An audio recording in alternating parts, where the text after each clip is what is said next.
Good morning, everyone. It is good to be with you today.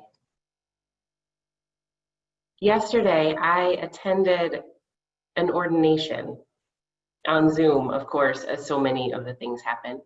My colleague, Drew France, who serves the congregation, the UU congregation in Mount Pleasant, is now a reverend. It was wonderful and strange to do the rituals to mark that moment across the distance. But there is one moment of tremendous power that I want to recreate with you all this morning. So I'm going to cancel my spotlight video. If you know how to put your device into gallery view, I invite you to do that now and to turn on your camera if you're willing to let us see your living room. And then I invite you to put your hands so they're about at the midpoint of your screen and kind of hanging off a little bit. And if there's a person with you, maybe hold the hand of that person and do that. And it kind of almost, if you squint or just desperate for human connection, looks like you're holding hands. And there's something about this thing that almost looks like touch that just spoke to me across the distance. It is strange, but it was a reminder that we are connected even when we are apart, and that we are gathered together in a strong body across the distance. So I am so glad to see all of your faces this morning. I'm so glad to be with you. Come, let us gather. Come, let us worship. And you can turn off your screen now if you want.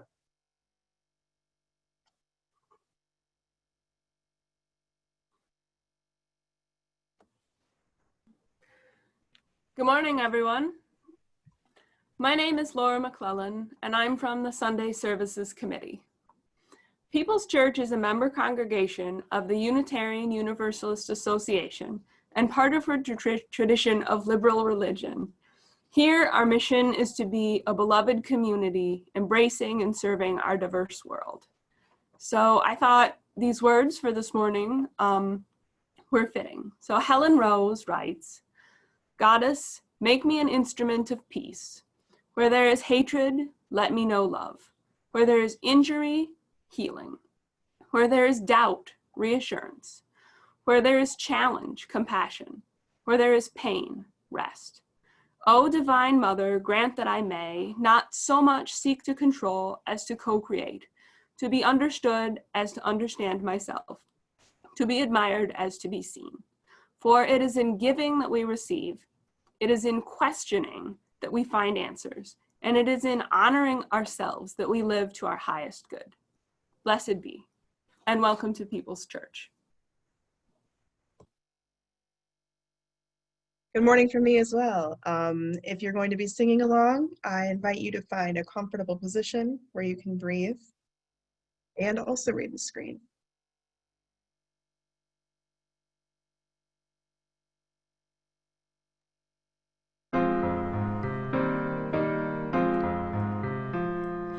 Gathered here in the mystery of the hour, gathered here in one strong body, gathered here in the struggle and the power, Spirit draw near. Gathered here in the mystery of the hour, gathered here in the mystery of the hour, gathered here in the struggle and the body, gathered here in the struggle and the power, gathered here in the mystery of the hour, gathered here in the mystery of the hour, gathered here in the struggle and the body, gathered here in the struggle and the power, Spirit draw near.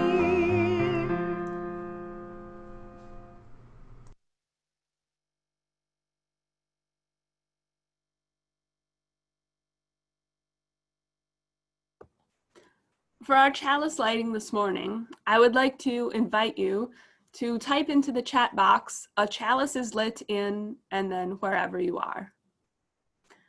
Open to Unexpected Answers by Julianne Lepp. We seek our place in the world and the answers to our heart's deep questions.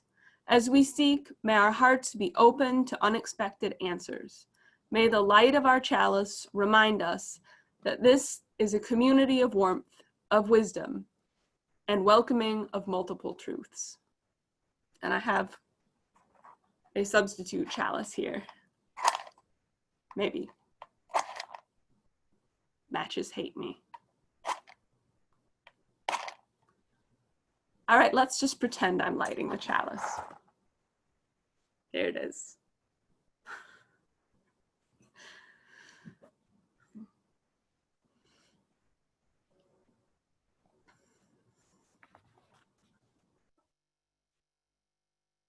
This is a community that supports one another in good times and hard times and all of the times. One of the many ways that we do that is by making space within our gatherings for people to share the joys and the sorrows of their lives. So if you have a joy or a sorrow or a milestone that you would like to share with our community, I invite you to type it into the chat box, and I will read it aloud for all of us to hear in this gathering.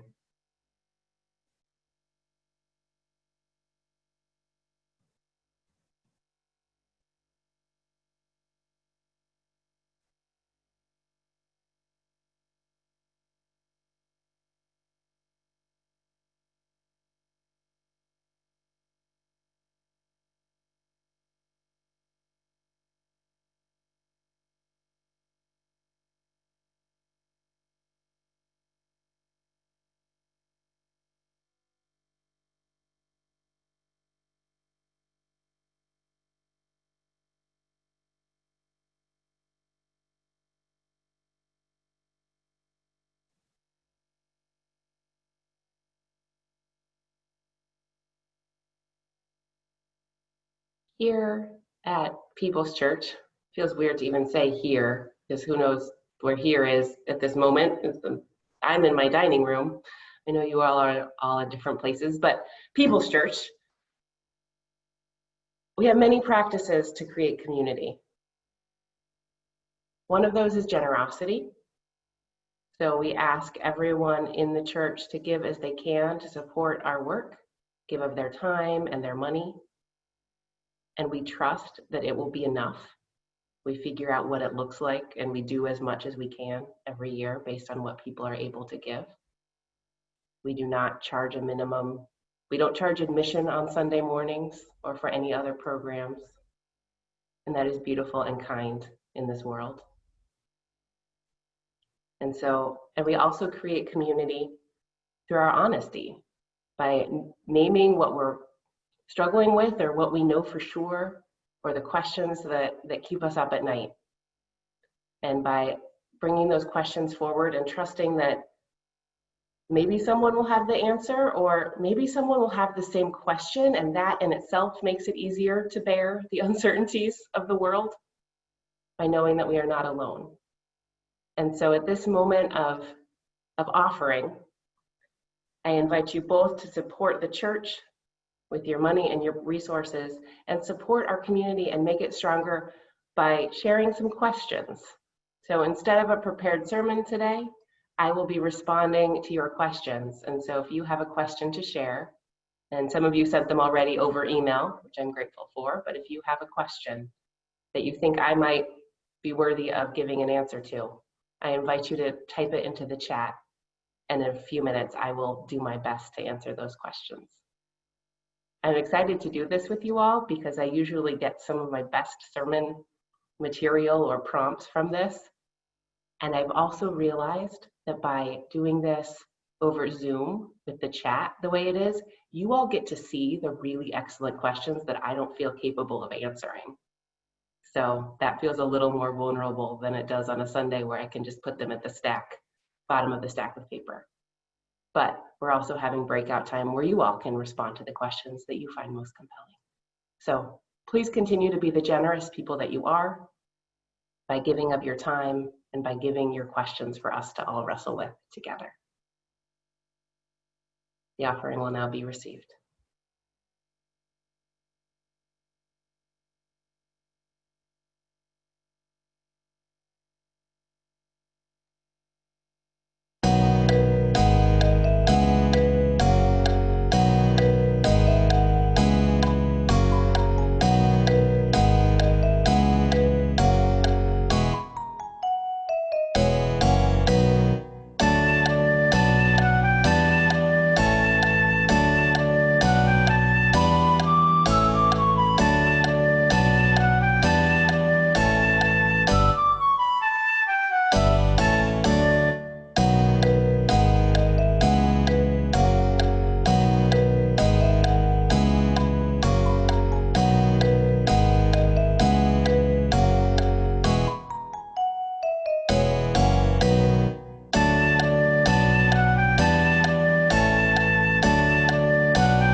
Please join in giving thanks for all that sustains us.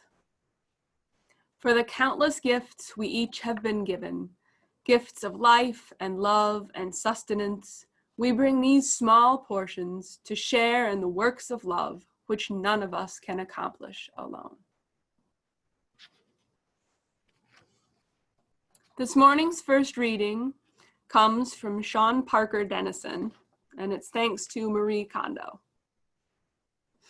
Now I have the question to ask myself and others as we navigate the changes, both painful and brilliant, both within and without this messy world. It isn't so much learning the perfect fold or which container to use. We have all been taught that hoarding will help us feel better, that we will not feel so alone. But closets full of clothes only hide the skeletons, and all these things I have gathered around me are not the same as company, are not the same as hope. I have been preparing for the worst, for all the apocalypses I can imagine. I have been saving all of this instead of saving my soul, instead of being here in this moment. I don't think you knew how radical your one small question could be.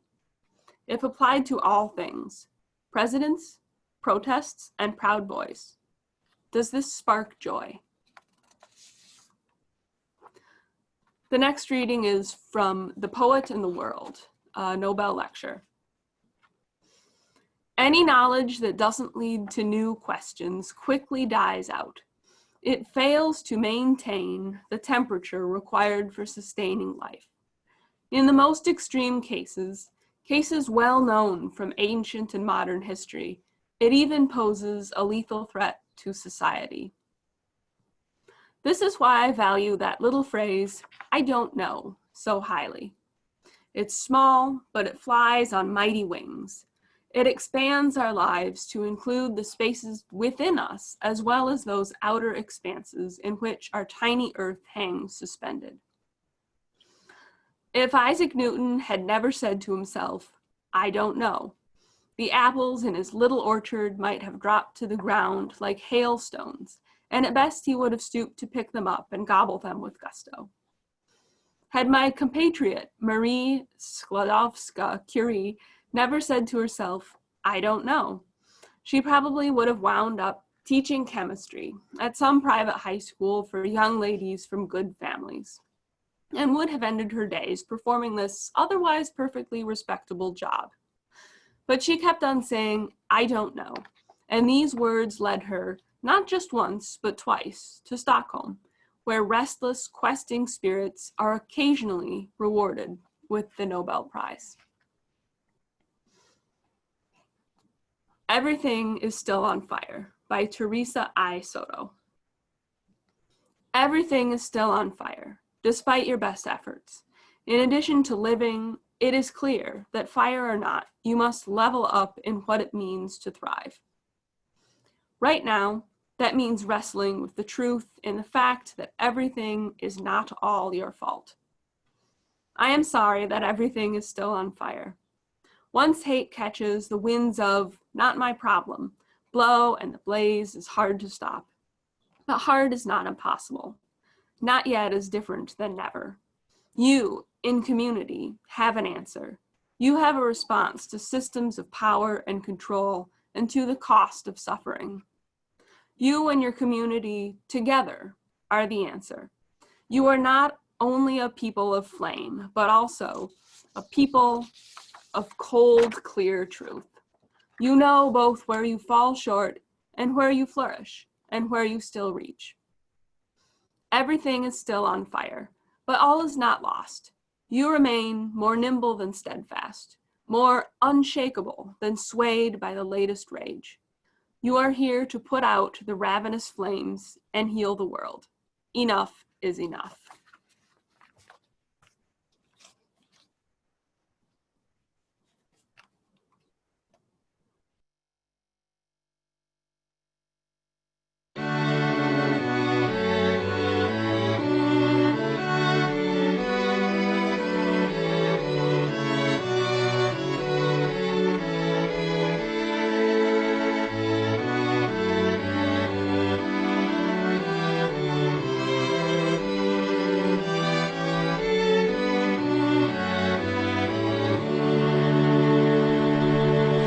Knowledge, they say, drives wonder from the world. They say it's still the world of dust ablaze, with marvels at their feet, while reading's lost. For tale of knowledge one day shall be song. We seem like children wandering by the shore, gathering pebbles colored by the wave, while the great sea of truth from sky to sky stretches before us, boundless, unexplored.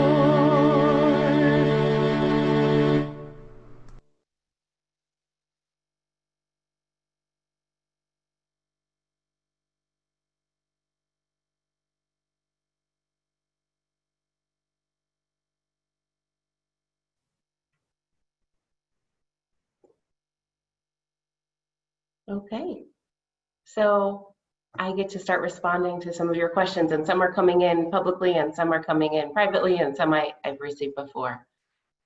So one of the ones that someone sent me over email was, what are the best approaches to any non-mask wearers we may encounter? Which is somewhat echoed in Bob's question in the chat about how do we respond to people who deny a reality based on science and evidence. So I think it really depends on who the person is. So I have two sets of advice, one for strangers and one's for people that we know. So for strangers, I don't think there's much we can do. I've been trying to rack my brain since I received this question to think of a time that a stranger told me something that I had not invited them to tell me, and it changed my mind. And I can't think of that example. Maybe you all are much more able to take unsolicited feedback, but I don't see much of a change happening through that strategy. I wish we had more control over the behavior of strangers, but we don't seem to. And so for me, after leaving a grocery store feeling so furious at all the people whose mask was hanging below their nose, I have come to the conclusion that I need to work on my own sense of compassion for strangers. And so what has helped me is I have two friends who can't wear masks for medical reasons. One has really compromised lung function and is probably going to need a lung transplant in the next few years. And the other had a brain tumor removed not that long ago and is now can't wear a mask for more than about 3 minutes without getting overwhelming nausea. And they don't go out in the world because they have communities and support around them. But I can imagine either of them living in a different set of circumstances where they would have to go out in the world. And so I know it's probably not true that all of the people I see not wearing masks or wearing them wrong have really compelling medical reasons that they need to be doing that. But it changes my own being enough that it's worth telling myself that useful fiction. Because otherwise I just have so much fury, and that is not how I want to live in the world. But I'm still searching for that magic wand that I can like tap other people on the head and make them make different decisions. I long for that so much. So that's the strangers in the grocery store. We keep our distance. I keep my distance and try to practice as much compassion as I can muster in that moment of frustration. For the people that I know, or the people that we know when this comes up, I think curiosity is really our tool there. So if you know someone that you know well and that you have a decent enough relationship that you can have an honest and true, somewhat vulnerable conversation with them, I think saying something like, I know you're not wearing masks when you go out. Can you tell me about that? Like, how are you coming to that decision? What, and listening in the way where you're not just listening to figure out how to rebut them, but really listening about their reasons and their thoughts. And as you hear that, saying, as you probably know, I am wearing a mask, and this is what I've been thinking about, and this is why I'm making that choice. Because I think about when my behavior has changed, it's usually been in the context of a relationship, when it's someone I trust or respect or know who's saying, you're doing a thing that's not great. How about you try something else? And so that's harder. This is not yelling at people in person or typing furiously on Facebook when people are making choices you don't agree with. It's harder and slower, but I think that's where behavior actually changes, in my experience. And again, you all get to debate all of these questions amongst yourselves in a few minutes. Another question that I received was somebody wanted to know an update from the Uua General Assembly, which happened at the end of last month. What kind of work the denomination is, or our Association of Congregations is taking on in this moment. I'm especially grateful for that question because often the service I lead in July is that update and talking through what is going on at that national and international level. So, as many of you know, about 3 years ago, there was something that began with someone not getting a job at the UUA and being told it was because they weren't a good cultural fit and they were a Latina non-ordained person, and being not a good cultural fit and the person who got the job was an ordained white man. And what does cultural fit mean in that context? And it kind of unearthed all of this institutional racism and white supremacy culture in the UUA and made it evident for people beyond the people of color who've been dealing with this for generations. When we had a series of white supremacy teach-ins around this at our congregation, and numerous people resigned, and the UUA changed a number of its practices internally. And at the General Assembly, the group that was put together to kind of study and issue recommendations out of that released their report. So they were called Commission on Institutional Change. And so it's a short book of a report that we should have in our church library when we have a church library again, or is available online, that is mostly about the inner workings of the UUA, but also includes practices for congregations around how do we rethink what we're doing, or at least think about what we're doing to make sure it is as in line with our values and our principles as it can be. Because there are ways that so many of us who are used to existing in predominantly white spaces or in white institutions just kind of echo what we're used to in congregational life. And so just bringing a lot more care and thought to that. So I would encourage you, if that kind of work is interesting to you, to check out the report in full. But I think it's really powerful. Another piece of work that is starting this year that is really interesting to me is the UUA is going to start another team to do bylaw revisions of Article 2, which sounds really dry, but one of the most important parts of the Article 2 of the UUA bylaws is the principles. So they're starting a process to look at, are those words that so many of us know and that we teach our children, like the inherent worth and dignity and the interdependent web of all existence, and on, are they the best words to talk about who we are and what we as congregations promise to affirm and promote? There hasn't been a serious revision in a generation. And in that time, some of those ideas have gotten really fixed, those phrases. And I kind of find it hard to imagine what we would have if we don't have those specific words, because that's the Unitarian Universalism that I know. But it's also exciting to think about, what else could it be? Could we have something that's a little more poetic and a little less bylaw-y? Could we think of a new way of doing this together? So that's going to take a few years. They haven't really even figured out how to do that. So we will all be invited into participating in various ways, I'm sure. But it's an interesting project to think about. If you had to figure out the kernel of Unitarian Universalism in a few phrases, what would that be? And would it be the words that we're already using, or something new, or both? So that's enough about that. There's more, but I want to respect time.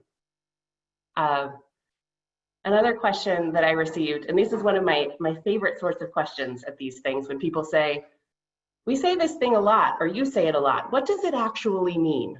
Because then I realize I haven't been explaining it maybe as well, or I just made some assumptions. So someone asked, what does "there's no such thing as other people's children" mean?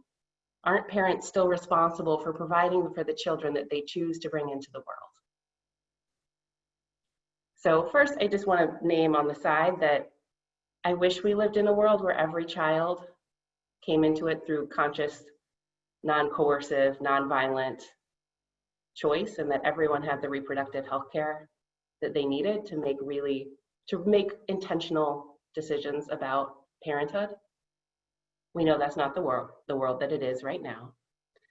And I'm not going to get into that anymore, because that's not the essence of this question. So if the pandemic times have taught me anything, it is that the nuclear family is a fiction. It is not a sustainable way of being in the world. At my house, with our two adults and 2 children, it has been nearly impossible. And I have learned to appreciate all of the things we rely on, things like public goods like parks and libraries and the McDonald's play place, so much more when we have not had access, and all of the people that we rely on to help us raise our children. So that includes the people that we pay to provide childcare, but grandparents, the friendly neighbors, play dates, just even being friendly with other kids at a park. It's been really hard to try to parent with all of those things not possible. And the list can go on and on and on. And so children need a lot of trustworthy adults to exist in this world, at least to grow up the way that we want them to. And we know that. We try to provide a community of trustworthy adults for the children in our church. But we don't stop there. So when I say there's no such thing as other people's children, it's reflecting a truth that People's Church has lived for generations.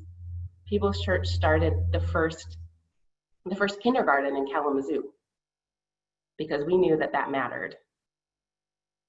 And then after we proved its use, it became part of the public schools. We're working now through Isaac and with Cradle to try to end the disparate infant mortality rates. And this is not just some public good. I think, although I'm sure we could spotlight Tim Bardick and he would tell us why childcare and early childhood education is such an important investment from an economic perspective. And maybe if you're in his small group, you should ask him about that.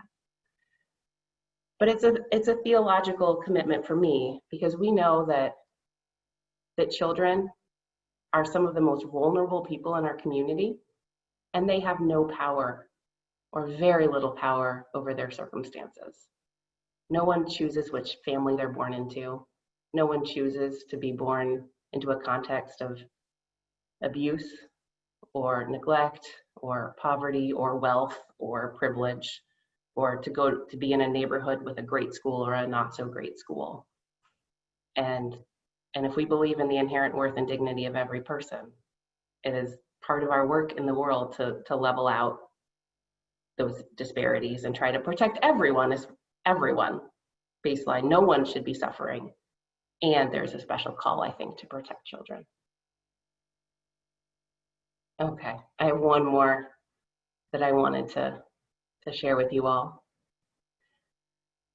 So how do you suggest dealing with discomfort for expressing and protecting your boundaries and limits? Person adds, I work to know when I've given enough, but then it seems to be extra work to turn down giving more and leaving me not want to fight for my own well-being. Just this morning, I was thinking about that phrase that we borrowed from the airlines about putting your own oxygen mask on first, because each of us is useless if we have not done what we need to care for our own selves. And I know so many in this gathering are in helping professions or are doing work in the world where we just see the infinite amount of need, and we know that we can't meet it all, and that is heartbreaking. So one of the things that I know is that I have to hold my limits or I become useless. And it helps me to think of the work, whatever that particular work that you are engaged in, as a relay race. So it's something that we do our part, and then we know someone else is picking up the baton to carry it forward. And we know someone else is picking it up, and it keeps moving forward because we are a team in this work. I think of this especially, I spent a year working as a hospital chaplain, and it was really hard to leave the shift because often I knew who was dying that night, and I wanted to be there. And I knew that I couldn't overwork. And so I started saying the prayer that I say after joys and sorrows every week as a way of kind of ritualizing that I am, again, not in control of everything, and that there are teams of people who are all in this work together. I'm still longing for that magic wand that makes everything fine, but I know that holding boundaries is the only way we can keep going and do this work in sustainable ways, because it will always be with us, which I hate, but is also true. So those are the questions that I received this time. And so I invite you to spend a moment thinking about which question or questions are most compelling to you, maybe because you have a radically different answer than I do. And we are going to break people into breakout groups and discuss amongst ourselves for a few minutes. So Chris, whenever you're ready, work your magic.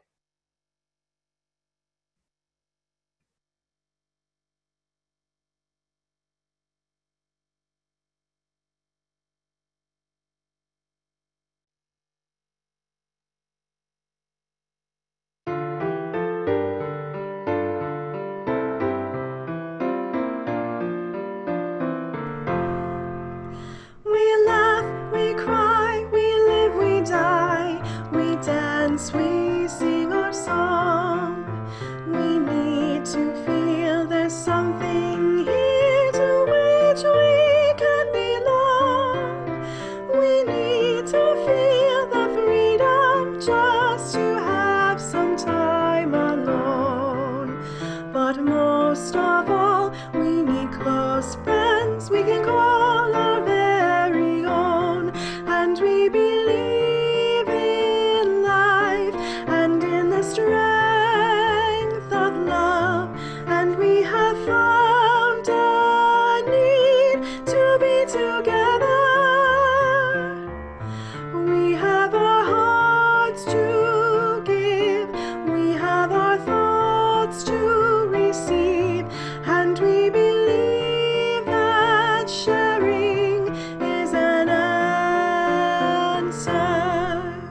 A child is born among us, and we feel a special glow.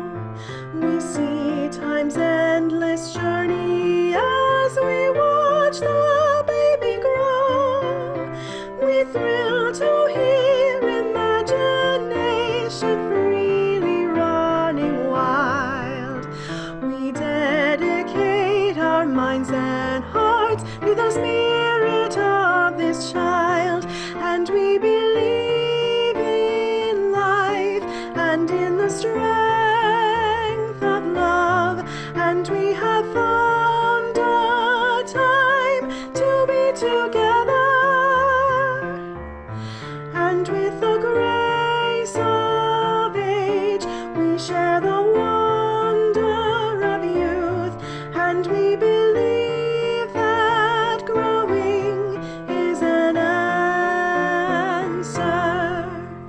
Our lives are full of wonder, and our time is very brief. The death of one among us fills us all with pain and grief. But as we live, so shall we die, and when our lives are done, the memories we shared with friends, they will linger on and on. And we believe in life and in the strength of love, and we have found a place to be together. We have the right to grow, we have the gift to believe that peace within our living is an answer. We seek elusive answers to the questions of this life. We seek to put an end to all the waste of human strife. We search for truth, equality, and blessed peace of mind. And then we come together here to make sense of what we find. And we believe in life and in the strength of love. And we have found a joy being together. And in our search for peace, maybe we'll finally see, even to question truly is an answer.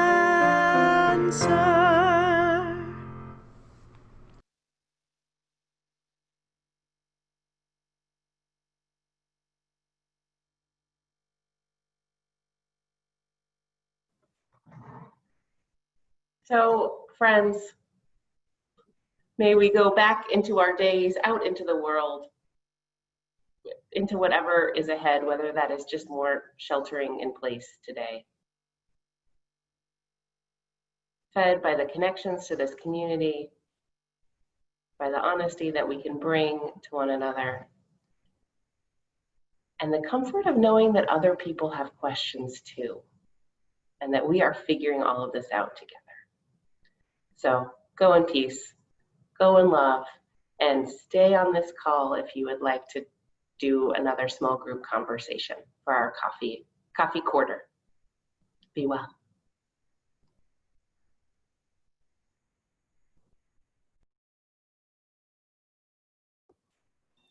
All right, so as Rachel said, we are doing our coffee quarter after this. So we're going to have the postlude now, and if you'd like to be part of the coffee quarter, just please stick around and you will be assigned to a small group.